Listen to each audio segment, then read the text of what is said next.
a pig. So, I mean, that's what he calls her. I'm just going to call her Margaret. After Margaret kicked me to the curb, she demanded Jackie and Melissa block me, which you didn't even understand because I'm here. Yes, I ran into Jackie at the GLAAD Awards. We had a grand and everything old was time. fine. I already knew she blocked me, but I mean, she says, I don't hate you. Oh, I don't hate you.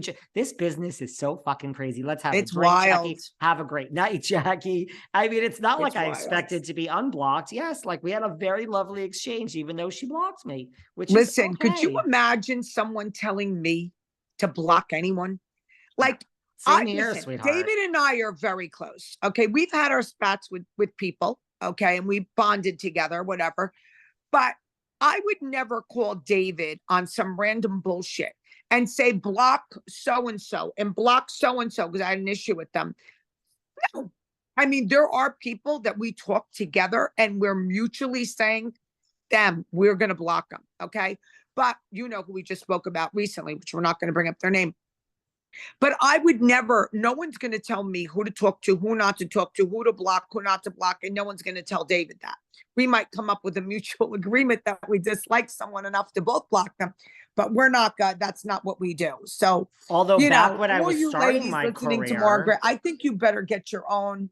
You're listening to her. She's steering you in the wrong direction a little bit, just like what she steered them, saying Teresa was going to be off the show.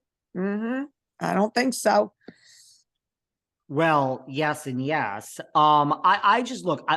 Nobody is fired today. Nobody knows, no. So it's not. But I truly believe, this is just my opinion, I think Melissa took it off because if she is let go, then it's like when you're let go at 9 a.m. and it hits the news waves at 9:01, people notice this shit within minutes. I think Melissa wants you to just ease out of it. So if she is fired, which I'm not backtracking. I've thought of possibly a way she could stay, but I still think she's going. But if she is fired, it's like less of an embarrassment. It'll just be like, I haven't had it there. You know what I mean? I think less people will be like, oh my God, it came off. This is only my stupid opinion. I think that I feel they all should come back, because again, I feel there's all unanswered questions. Spencer is an unanswered question. Baby mama, unanswered question. Teresa and Luis' whole situation, unanswered question. Frank Catania, unanswered questions. Okay. Frank Catania now moving in with Brittany, finally moving out of David's. There's a lot of unanswered questions. Is Paulie going to get a divorce? Unanswered question. So I do believe that this cast got good ratings and they should all come back. Also, but you know what? I hedged about my Lisa Rinna, and then I should have. So and now I'm hedging. Don't have to. No, but I'm not saying they are. I'm saying they should. Okay, go on. I didn't mean to interrupt you because I have something else to say. It's okay. I just feel they should. Teresa should keep Louis, your new love of your life, at home with the children. Film very nicely at the house. Film Christmas. Show his family, show Louis and his love and light and his namaste. Teresa can swoop in with the girls. If they do a full cast, she can do the full cast situation. Melissa could be on one side, she could be on the other. I think that they can work perfectly fine together. I've seen that happen. I've seen it happen. I think Louis stays home with the girls or date night. They can go on date night. If there's a girls' trip, she goes alone. Girls' trip, with the girls. She can be in her own room. She doesn't have to be with Melissa. They don't share a room. So those are all my suggestions for Bravo, Sirens, and the girls. I think that they can all, for a good-sized paycheck, I think they can work together. Well, that's the thing. Listen, I have said this before. This is nothing new. I still stand by. I think Margaret is going to be fired before Melissa. Now, I don't mean not the same. I just mean when your name is up there, I truly think, the big reason, look, I think the pause is for two reasons. One, even if everyone comes back, they want everybody to settle down and they want us to just chill out because time heals all wounds. But I do think, Absolutely. right? But I do think they want to keep Melissa. And I have such a feeling. I'm more strong about Margaret leaving than I'm convinced than I Melissa know. now. I'm actually not convinced Melissa's leaving now. I'm convinced Margaret's leaving. I am. I'm just She convinced. doesn't really have any unanswered, like Margaret really doesn't have a storyline. You know what I mean? She Not really doesn't. anymore. Not You anymore. know, she could still go at Louis, but if Louis doesn't film with her, And we're, if well, he stays speaking of home, that, and it's also old, but I just think to me, Margaret is the Lisa Rinna. She is the toxic one in it's just, yeah.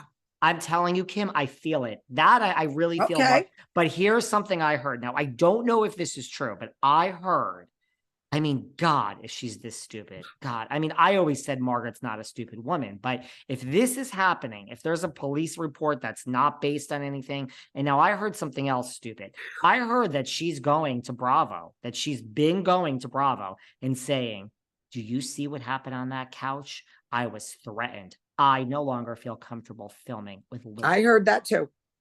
Now, if that is the case, Margaret Joseph's friend, enemy, ex-friend, whatever you want to label me, I'm going to give you some advice as someone that used to be friends with your mother. Girl, you're basically putting the nail in your own coffin if you are going to Bravo. Even if you're saying you're not going to film with John Fuda or the rat in the street, like, girl, you should not be making any demands now because your future. But now you're telling them you're not going to film with the star of the show's husband. Literally, girl, you are getting yourself fired. Isn't that how Jill from New York got fired? Because she was pulling that shit with the Bethany situation. And that's how she got off the show, right? Yeah, and that she went on to Watch What Happens and recorded Andy Cohen, and you know. Oh my God! I mean, Jill, we love you, Jill. Gotta be kidding me. I mean, listen, Jill listens to us, and listen. I made up with my Jill. She's down the street today. Oh, I like Jill. I like Jill. I can't stand Ramona. I like Jill, but I'm just saying that, as I can recall, that was one of the first situations of a cast member against a cast member. You just can't, but I mean, you can't do it. But I mean, is Margaret that dumb? Does she really think she don't know who she is, who she thinks she is? Listen, I think she thinks a lot of herself. And I think she thinks she's the star of the show now, that nothing can happen to her. Girl, listen, get a grip on yourself. You've already got Melissa into hot water because of your big mouth. Okay. Now you're getting yourself in hot water. And John Fuda, stop poking the bear. Okay, that was a couple weeks ago. Walk away with your MVP award. Walk away now. Get over it. And by the way, you were never my MVP, John. No, you're mine. But no, I mean, so if that's what Margaret's doing, but that's not why I think she's going. I just think she's going. And to your point, yes, that would be stupid if she's doing that. To your point, the only way I think that Melissa would be back with Teresa is this pause goes on for, think about it, 6 months from now, it is going to be November, December, that we wait 6 months and just everybody is going to slowly, it's just like Jacqueline Larita said on this podcast.